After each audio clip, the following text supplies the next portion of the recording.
Welcome back to the Optimize You podcast, the place where we're helping you optimize looking and feeling your best. If you enjoy the show, be sure to share it with a friend, like, and subscribe. And let's get into today's podcast.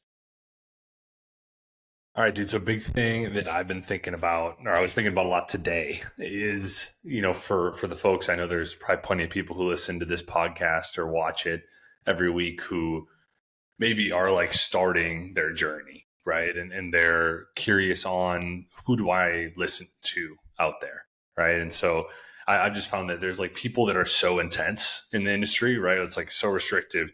Never eat a fucking donut, never skip a workout, never like whatever it is. And then there's people that are on the completely opposite side of that. And so I think that it would be nice for us to talk about just how to navigate that and who to listen to in the space, like how to decide what works best for you. And what's your initial thoughts on that?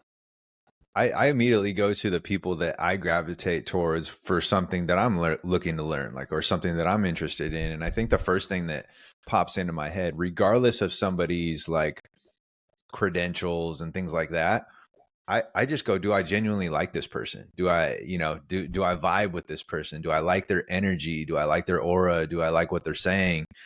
Regardless of whether it's right or not, like, do I actually like this person? I think that's super important. So before I start filtering through like, okay, is this the best information that I'm possibly receiving from somebody? I think the first thing I think is like, do they have the likability factor for me? Is it somebody that I could, continue to listen to, that I actually like absorbing content, that I like absorbing new knowledge from, because I think that's super important. I think you can be around the most knowledgeable people, but you just don't vibe with them. You don't gel with them.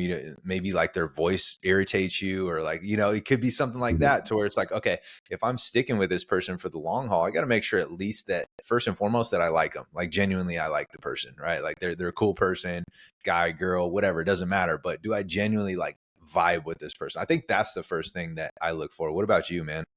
I think that's good. I think that's a really good point, is like you have to be willing to listen to what they have to say for a long period of time. So if they like, I've seen people out there that are really popular that have like the most annoying voice, right? And it's like you're saying, like, Yeah. nails on a chalkboard, and it's really Oh tough to man. listen to somebody like that for a long period of time. I think that's a good thing. A lot of times, like what I'll do is like, who are other people that I trust and like, and trust their, like, maybe they're like getting results I want, and who are they listening to out there? Yeah. I think that's like a good thing. It's like the people that you really like look up to in like your friends, family, there's probably somebody that out there that has gotten the result you're looking for, or who is like a lot farther along than you. And I would bet that they probably started somewhere and they listened to somebody out there. And that, I think that's a really good place too, or for anything I'm looking for, it's like, oh, like, who do I know who is doing that or has been doing that for a while? And like, what information do they trust in the industry? Yeah, that's super important, right? Like, so you're talking more of like almost like referral based, like who do my Yeah. friends like? Who does my family like? Because immediately our trust will go up the second somebody's referred somebody, especially if we already know, like, and love the person that's referring it. We're like, oh, okay, like I can eliminate a lot of these barriers, especially if somebody that I'm close with or know really well has had success in the thing that I'm trying to pursue. Like, that's huge. That absolutely, like, that's where I'm not going to lie, 99% of my clients, that's where they come from, is Yeah. referrals. And so even if they don't know anybody, it's cool. I had one of my clients recently sign up. And one of the first questions I always ask is like, where, how'd you hear about us? Where'd you hear about me? And she said she was in a random like Facebook group, and somebody's wife hopped in and said, my husband's crushing it in this program. He really likes it. Like, here's Matt's website. Right. And so I thought that was super cool, and she's like, I don't know that person, but for them to like jump out and recommend you in just a random group that's about like health and fitness, I was like, that's awesome. And I do the same thing too, right? I ask my family, I ask my friends, like, I'm going to take their opinions first, based on me doing my own research and things like that. And of course I'll gather and do my own research, but I think once you have that, let's say you've decided and you've narrowed it down to the person, you like them, whether it was a referral from a friend and family member, I think the next thing that I look for is, does this person, have they actually done, or are they currently doing what it is that I want? Now, are they successful in that realm? Because there's so much noise around right now that it's like somebody could have done something. You see this a lot in the coaching industry, is like, as soon as we pivoted and had COVID and everybody and anybody was a online coach in fitness, it was like somebody who got results themselves immediately were like, oh, I can coach people to do this because I was successful myself, so therefore I can coach other people to do that. On the surface, yes. The downside to that is they don't have the nuts and bolts for so many different nuanced situations. They have the ticket for their solution, right? Like they have the ticket for what worked for them, but they're not like everybody else. And so I think that's really important, is like, is the person that you're pursuing or the program that you're pursuing, do they have a proven track record? Do they have, if you look at their testimonials, do they have people that look similar to you or that you can resemble or that you can feel like you're similar like? And did they yield the outcomes or similar outcomes to what you're going for? And that's like, look for the proven track record, right? And look, and make sure they're currently doing it too, not something that they did 15, 20 years ago. And they're like, oh yeah, I did this back in the day. And since I was successful one or two times, like here's the roadmap, because things are constantly evolving, right? Things are constantly changing. So making sure that first and foremost, like the legitimacy of what it is that they're doing, they actually yield time and time again the output that you're looking for. So I would say that's next, man. Like, what about you?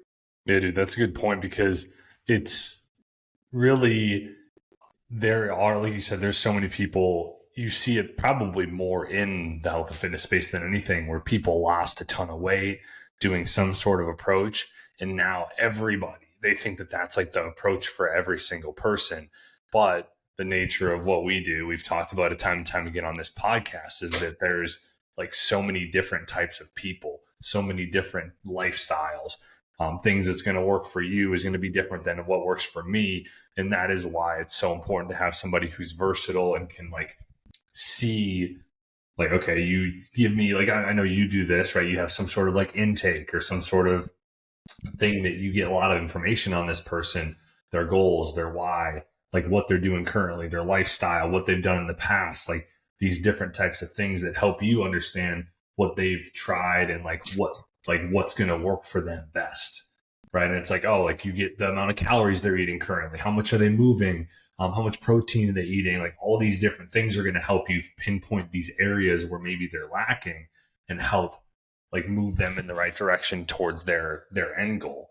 Right. Whereas like other people are just like, oh, I did keto and I lost 150 pounds. And so then, everybody who comes in their system is going on keto, when maybe like this one person's like so fucking stressed and like, hates all the foods that are on that are like keto friendly or whatever. And that's just not going to work for that person.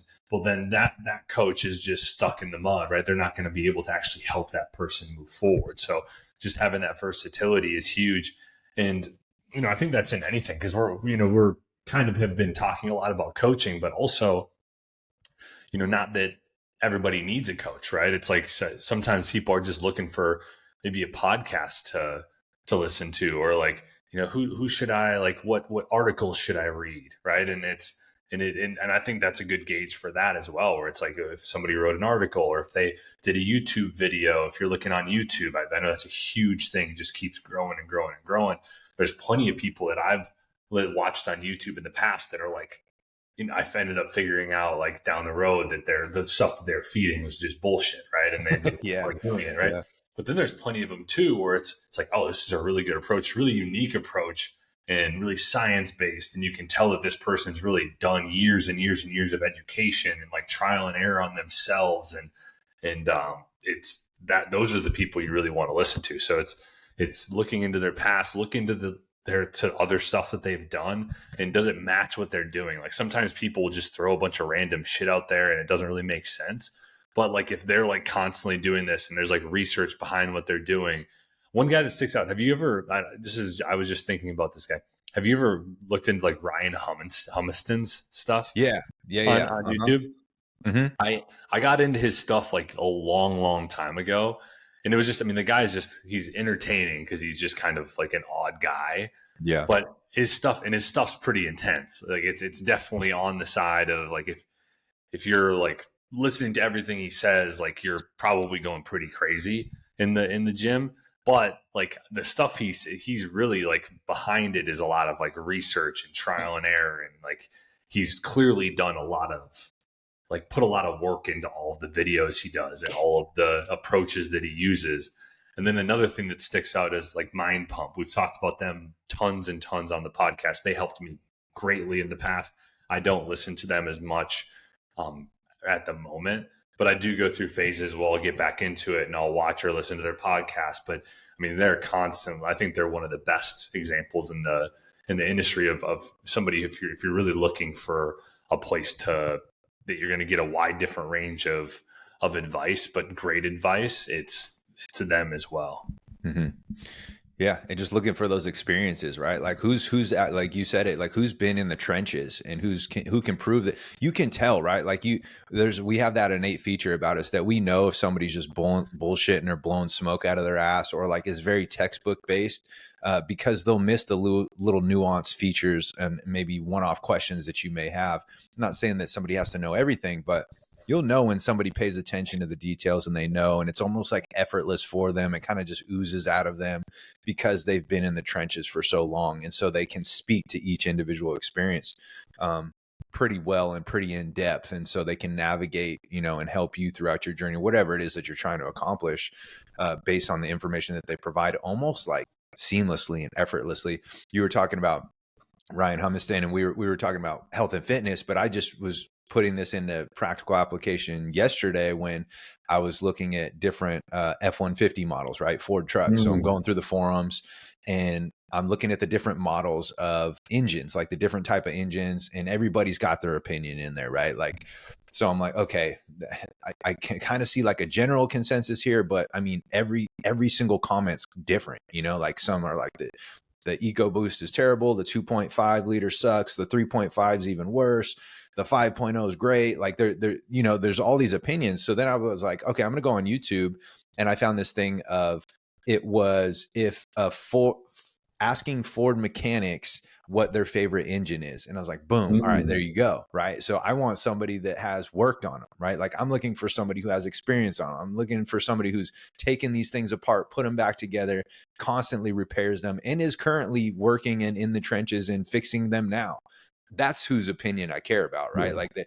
And so I watched that video, and it's maybe a 10-minute video, and 95% of them said they'd go with a V8 5.0 engine. And the consensus was that they're extremely reliable. The new 3.5 EcoBoost V6, like, yes, it's cool, it has turbos, but here are the problems that they constantly keep coming in with these problems. Like, we go with the old trusty V8. Like, yeah, it's going to burn a little bit more gas, but it's extremely reliable. It's easy to work on. Maintenance parts are easy to get access to. So I trusted their opinion, right? I was like, oh, okay, there's an obvious like landslide here on what engine they're looking for.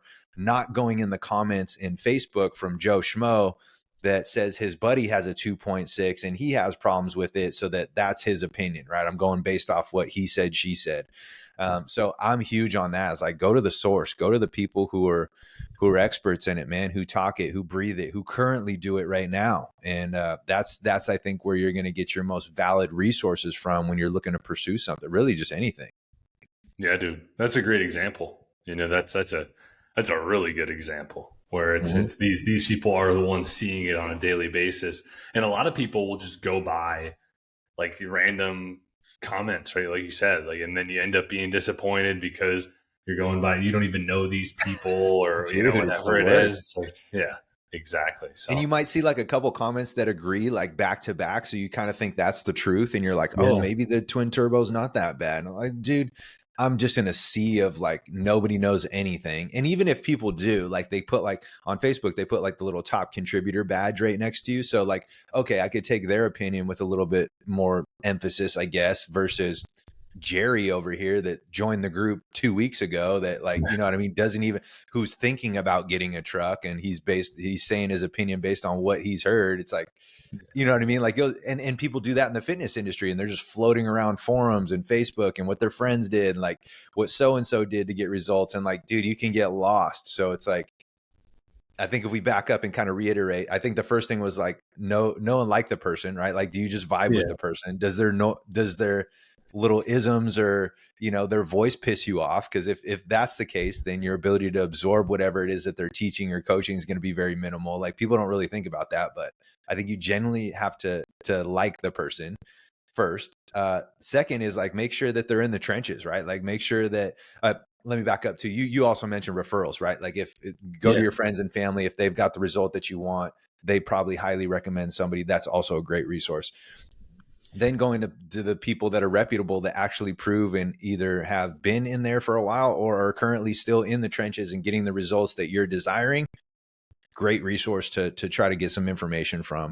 And that kind of pulls us up to speed right now. So what would be the next step? So here's another question too that I have for you that I'm kind of curious as to what you would say. I know a lot of people look and search based off what they're trying to find, strictly by their budget, right? They immediately decide like how much they want to spend. They're like, I only want to spend I'm not going to spend more than like $30 a month on a program or something for health and fitness.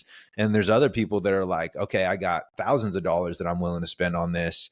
And that's my price point that I'm looking for. Like, what's your opinion on that? If people's like strictly just searching budget wise, or if they're kind of already like predetermined their budget and they're basing their search off of that, like, what do you think about that? It's a tough one. Well, that's a tough one because, I know, and I think anybody who's gone with the knockoff versions of stuff or the cheap versions of stuff, you end up buying twice. Right? Always, It's dude. like I just did it. I just did it. yeah. I always use this example. I mean, I've done it in so many different areas, but I when I first bought AirPods, I bought like Yep. the Amazon $30 version of them instead of Yeah. buying like the $250 or whatever it is that they cost. Apple. Yeah. Yep. And within like 6 months, those things fucking broke. Really? And I Yeah. bought the regular AirPods. I've never had an issue with them. Right. Yep. And there's like so many things like, I sell like windows, doors, roofing, solar. And I hear it all the time from people where, they bought like, they're like, oh, I went with like the cheapest windows. And then, we're back out at the house with like our energy efficient windows, and like they end up buying again. Right. It's like, it happens so many times where you buy cheap, you buy twice. You're trying to save money on things that you really shouldn't try to save money on. It's like buying like a cheap vehicle, right? Like you're Mm-hmm. probably going to have a lot more issues with it. Buying knockoff versions of things, like it doesn't take long before those things break, and you end up buying the regular version of it, which is probably 5, 6, 7 times more expensive, right? But if you just bought it the first time, you wouldn't have wasted money and time on that. And so I think, that's the same thing with a program, especially where, if we're just talking strictly coaching or anything like that, not to say you have to buy the most expensive thing out there, but you got to find somebody who has, checked off the boxes that we said, right? Where it's like they've gotten results for people, you like, you trust them. And like, it is like something that you can fit into the budget, because also at the same time, like if it's not money that, if you're like taking food off the table with the amount of money you're paying for that, at that point, it's probably not worth it. But also, like, there's certain things that they maybe stretch you financially, but then they lead you to more success in other areas of your life. Because I know for me, like, I'm not coming at this point in time, like, I'm not saying like my health fitness is at peak. It's not, it's far from it. We're working through some shit. We're trying to get moving in the right direction. But I know, like, when I've been in peak, like, mindset and peak health and fitness, and my body feels really good, and I'm, energized, all that stuff, like, I am performing a lot better in other areas of my life. I'm better in my relationships. I'm better in like my career. I'm better, more productive. And so then maybe you're able to make more money. So I think that, that stuff. And then also there's the type of thing where, you like, a lot of times there's people, they come, into our programs, right, and they're eating out all the time, right? Or they're constantly going to restaurants. They're constantly getting fast food, the convenient thing. And, it adds up a lot as opposed to just making food at home. And so like there's certain things too with maybe within a program, you start to be held accountable to, all right, let's reduce that 6 times a week that you're eating like a little bit. And we start peeling that back. And then all of a sudden it's like, oh wow, like I'm saving $150 a month on my food budget. And then that's another $150 that you could be putting towards a program that's going to get you a little bit better results than that $30 a month coach that's probably not holding you very much accountable and probably not really like holding your hand through the process or like helping you, maybe jumping on calls or like in contact with you throughout the week and the month to really help you navigate the roadblocks that come up. Yeah, that's a great point. Like forecasting your budget and where you're spending money or where money's leaking out and going, okay, is this actually serving me? You know, the way you mentioned it, it's like people will spend a quick dollar just to find the cheapest thing, but are they thinking later down the road? Are they thinking like, okay, if I buy these cheap earbuds, I'm going to have to replace them in 6 months, right? Same thing from the diet perspective. If I continue to have my Frappuccino, whatever from Starbucks 5 days a week, you know, $8 to $10 a pop, you know, how much money can I save right now just off the bat with that? That'll go monthly towards a budget that will help me invest in my health and fitness, right? And we're just using that as an example, but this could really be anything just because those are common examples that I see, right? Yeah. So I think, like you said, is like forecasting out and going, okay, am I looking at money wise? Am I looking at a way that is now, again, we don't want you brought up a great point too, is like, you don't want to take your food off your plate, right? Struggling so much to the point where you're like, oh, this is everything. And I'm putting everything into this. Like there are some extremists out there. We're not saying you have to do that, but chances are, if you take a look at where money is bleeding out and where you're kind of frivolously spending kind of mindlessly, it's like, okay, you can probably bring the guardrails in a little tighter. Even if you just did that for a handful of months, and you'd be surprised, you could save up to at least a couple $100 like easily within that time frame. And then that could be put towards something that's going to be more beneficial for you in the long term. So we're not saying break the bank. We're not saying don't go and resort to the most expensive option. We're not saying stretch yourself so much to the point where like that's all the thing that you're worried and focused about now. And plus, a lot of coaches like myself and with other products nowadays, like even when you buy, I saw Amazon now has like where you can buy, try it on, and then you could send it back before you even make your purchase, right? Like that's crazy. Like they just send you the product. So, and I got a lot of stuff like that too. And I'm extremely flexible when it comes to the payment stuff with my programs, just because at the end of the day, I don't want that to be a roadblock for somebody. I'm more so concerned with like, hey, are you making the decision to draw a line in the sand and change your life, to commit to changing you and your lifestyle and improving that? If so, great. I want to jump on board with you. I don't want money to be the thing, the anchor that's like holding you back from making that decision. So if we need to work something out, we can work something out, right? And so I know there's a lot of payment plans out there for any products or services that we buy. And especially nowadays, it's getting more and more popular. So if that's the case, utilize like a payment plan, utilize something that fits within your budget so that can be as little stress as possible, so that you can devote that focus that you would normally be stressed about and worried and anxiety and like, oh man, how am I going to pay for other things because I'm putting so much money into this thing, but I know I need it, right? Like if you're in that situation, look and consider like payment options, payment plans. You could chunk it down and like make it so it's more digestible, so you feel good about it, so you feel better, and you're like, okay, I can recoup that over time. I can make this payment over time, versus just like this, let me just by default go with the cheapest route possible, even though it may not serve you. We probably know it's not going to serve you for long term, right? You and I have both learned. I just did it with fitness equipment, right? I was like, oh, let me buy the cheaper stuff, like these little dumbbell handles that allow you to re-rack and rack the weight, like heavier dumbbells. They're like hooks that you hook up on a barbell that you can basically like hang dumbbells from, and then you can grab the dumbbells from these hooks. And I was like, these are only like $30-$40. The legit ones are like over 200, like two something, where you like place the whole dumbbell on them and they attach to your rig like the J hook does, and like they're like legit heavy duty, right? And so I went with the cheap ones first.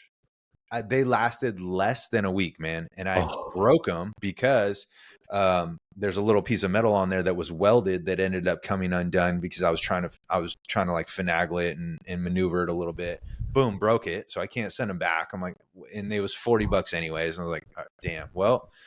And even in the back of my head, I was like, dude, you should just get the ones that fit your rig, that are legitimate, that are, are going to work. But even in the back of my head, I was like, nah, maybe these $40 ones will work good. They didn't. They broke within less than a week. And then I ended up buying the real ones, right? Like, so I tack on an extra $40 on top of the expensive version, or the legitimate version. And we do that with everything, right? And so I had to learn the hard way there, versus just going, you know what, get the thing that you know you need. And would it put me in financial strain to do it and jump right off the gun? Like, no, absolutely not. But I don't know what that is in us, right? Like, we're just like, I can maybe get away with the cheap version, right? Like, I might be able, just like you did with the headphones, right? Like the AirPods. It's like 160. Like, I could do that 160. It'll go towards something else. Yeah, right? Yeah. It'd be good. And then I could pocket the rest of the money that I would have spent on the expensive version. And then now I got extra money to play with. You know what I mean? Like, that's how we think, versus going like, damn, I'm going to actually end up probably spending pretty close or even more now, because I bought the shitty version, right? I bought the cheap one. It happens all the time, dude. Yeah. And sometimes it happens in like where you buy the cheap version, and the cheap version's thousands of dollars, right? And then then and then you end up buying the actual version because you have to buy again. And so like there's different levels to this for sure. But like I think that's a good point. And I would say like the last thing to kind of wrap this up, like with people, if you're looking, what to do, where to go, like try some stuff, right? Like trial and error, I think, is one of the biggest things that's going to help anybody out there actually find what works best for them. Because in the end, like a good coach is going to help you find what works best for you to be successful long term. And so like if you want to just try different approaches, there's a ton of them out there. But if you have listened to this podcast long enough, you know that our approach is like really it's just simple. It's like move, exercise, eat plenty of protein, sleep, keep stress low, eat, 70, 30, 80, 20 on your nutrition. Like, and you don't have to throw all those together all at once. Right. But it's just adding those habits in. It's like just approaching whatever the goal is through building habits that are going to be sustainable long term. And I think that's always going to be the best approach, because it's just going to allow you to do it the way you want to do it. Like there's no direct science. It's like, oh, what foods do you enjoy eating throughout the day? What foods are going to allow you to also keep your protein high? Movement wise, like what kind of movement do you like? Do you like walking outside? Do you like walking on a treadmill? Do you like elliptical, stair step? Do you like just doing like mobility? Whatever it is, like what kind of strength workouts do you like? Do you like full body? Do you like push pull legs? Like what works best for you and your body and the amount of time you have? Maybe it's shorter workouts. Maybe it's shorter workouts 4, 5, 6 days a week. Maybe it's longer workouts 3 days a week. Like there's so many different ways that you can go about all of this.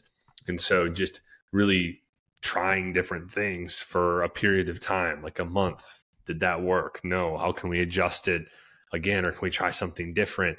And that approach over time is, I think, going to be the best. But some of it can just come from finding people like, and trust, listening to their stuff, watching their stuff, using that, trying that, kind of molding it into what works for you and your lifestyle. Yeah, that's a great point. I think you got to give it an honest try before you're quick to write something off as like it doesn't work, or man, this wasn't the right thing. It's like you have to honestly like give it a deep enough dive into whatever it is that you're like, okay, I'm gonna truly get my money's worth in this, and I'm gonna give it an honest effort, and I'm gonna do it for an extended period of time too, and then you can reassess, because you're always going to be able to take something away from it. I think people are quick to give up after the first inconvenience or the first speed bump that they face, and write things off as like, oh, this coach didn't work, or that thing didn't work, or this service didn't work, or whatever it is, versus going, okay, that's just a minor speed bump. Let me give this an honest try. I'm going to continue, like pick a duration, even like I think you even said a month, minimum month, right? Like give yourself some time and be like, I'm truly going to give this an honest effort. I've heard somebody use the analogy too. It's like you bought a dresser from IKEA and it's been sitting in the corner and you're like expecting the thing to make itself. It's like, well, you actually have to like open it up and you have to actually do the work, right? You have to follow the directions. You have to build it step by step. Like just because you bought it and you got this quick dopamine hit, you actually have to put it into application. So you have to give it an honest try, an honest effort. And I think that's really huge. Good key point that you brought up there. And I think if somebody, the last thing I'll say is if somebody continues to get burned on like the cheap option or the short option or things like that, and you're that person that you just keep getting burned, I'm going to encourage you to make your decision making going forward through the lens of longevity, through the lens of how is this going to serve me start thinking 6 to 12 months down the road or even longer, right? Like quit doing like the 21-day challenges, quit doing like the quick fixes, like the things that are just temporary, that seem cool, that are maybe potentially lower in price. Like, and it's not just with health and fitness, but like we're talking about, this whole talk is about deciphering, how to make the decision based on the thing that's going to help you when all this noise is out there. If you've been getting burned, start looking through a longer lens. Be like, can this thing serve me? Yes, it might be challenging. Yes, it might require me to do a little bit more work, but is it going to serve me for a longer time horizon? And if you look through that lens, you're going to make better decisions. You're going to make decisions that serve you a little bit better, and you won't keep getting burned by the short, quick, temporary fix. I love it, dude. No, I think that's huge. And hopefully this has been helpful for you guys out there. You enjoyed this one. If you do, make sure you give it a like, comment if you have any topics you want us to run through here going forward. We're all ears to make sure that we're able to put out the best stuff for you guys out there. So we appreciate it. Hope you have a good rest of the day, a week, and we will be talking to you soon.